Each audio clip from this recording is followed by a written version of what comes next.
इस वक्त कोरोना संक्रमण विश्व में 15 करोड़ से ज़्यादा है और 32 लाख से ज़्यादा मौत हो चुकी है। अकेले भारत में ही 2 लाख से ज़्यादा लोग कोरोना के कारण मौत के शिकार हो चुके हैं।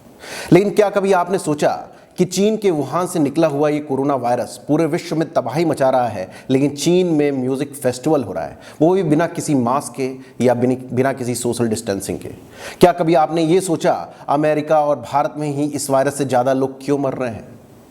कभी आपने ये देखा कि चीन में जिस वक्त दिसंबर 2019 में जब ये वायरस आया, उसके कुछ ही महीने बाद चीन के सभी लोग एकदम फ्री हो चुके थे, बल्कि आज तक ये विश्व में अलग अलग स्ट्रेन के साथ तबाही मचाता जा रहा है। इसका जवाब हमें मिला है, लेकिन ये जवाब एक रिसर्च पेपर से सामने आया है। कोरोना वायरस कहां से आया, इसने किस तरह से दुनिया में तबाही मचा दी, इन सवालों को लेकर दुनिया भर के वैज्ञानिक परेशान थे। चीन की लैब में कोरोना वायरस को विकसित किए जाने के तमाम दावों पर यूनाइटेड नेशंस की टीम भी कोई रिजल्ट नहीं दे पाई थी। इसी बीच वीकेंड ऑस्ट्रेलियन ने अपनी एक रिपोर्ट में सनसनीखेज दावे करके दुनिया भर में हड़कंप मचा दिया है। इस रिपोर्ट में दावा किया गया है कि चीनी वैज्ञानिकों और स्वास्थ्य अधिकारियों के बीच कोरोना वायरस को लेकर साल 2015 में ही चर्चा की गई थी। रिपोर्ट के मुताबिक इस बात के लिखित सबूत हैं कि चीनी वैज्ञानिकों ने कोरोना वायरस को जैविक हथियार के तौर पर इस्तेमाल करने पर विचार विमर्श कर लिया था। ये दस्तावेज तब के हैं जब दुनिया में सार्स महामारी पैदा भी नहीं हुई थी। चीनी सेना के वैज्ञानिक सार्स कोरोना वायरस को जैविक हथियार के तौर पर इस्तेमाल करने की बात कर रहे थे। उनके मुताबिक ये नए युग का जैविक हथियार होगा, जिसे कृत्रिम तरीके से नया रूप देकर इंसानों में उभरते जानलेवा वायरस में तब्दील किया जा सकता है। यानी चीन तीसरा विश्व युद्ध जैविक हथियारों के जरिए लड़ने की तैयारी 5 साल पहले ही कर रहा था। इसके बाद कोविड-19 महामारी दिसंबर 2019 में अस्तित्व में आ गई।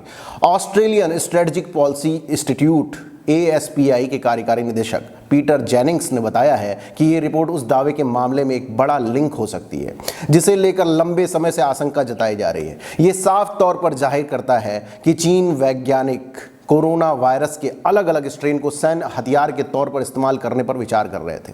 उनका कहना है कि हो सकता है कि ये मिलिट्री वायरस गलती से बाहर आ गया हो। यही वजह है कि चीन किसी भी तरह की बाहरी जांच को लेकर के असहयोग करता रहा है। आप खुद भी देखेंगे कि WHO को भी वो पूरा सपोर्ट नहीं कर रहा है। चीन के ऊपर इतने आरोप लगे हैं, उसके बावजूद भी WHO और बाहरी जांचों का चीन लगातार विरोध कर रहा है। इससे भी उसके ऊपर संदेह होता जा रहा है।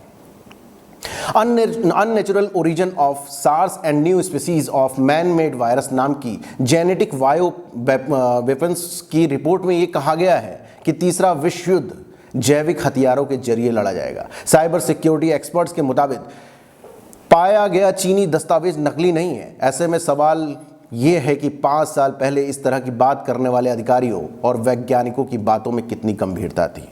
अब ये चीज़ें रिपोर्ट में और रिसर्च में निकल करके सामने आ रही हैं कि कहीं ये चीन की साजिश और कहीं ये षड्यंत्र तो नहीं है, कहीं ये जैविक हथियार एक तरह का विश्व युद्ध छेड़ने का तरीका तो नहीं है। कैसे चीन ने अपने मेडिकल इक्विपमेंट्स और वैक्सीन की सप्लाई अलग अलग देशों में दे करके भारी रेवेन्यू भी कमा रहा है, और कोरोना का कोई इम्पैक्ट चाइना में नहीं है, बल्कि भारत और अमेरिका जैसे देशों में लोग आज भी कोरोना के कारण मर रहे हैं। भारत में तो इस वक्त दूसरी लहर के कारण लोगों की मौतों का सिलसिला जारी है। जैविक हथियारों को लेकर के चीन के इस रिपोर्ट की जो गंभीरता सामने आई है, उसमें पूरे विश्व में हलचल मची हुई है। न्यूज़ लाइव नाउ पर फिलहाल इतना ही। हम फिर आएंगे अपने नए मुद्दों के साथ। आप बने रहें न्यूज़ लाइव नाउ पर, देखते रहें न्यूज़ लाइव नाउ, लाइव खबर, लाइव असर।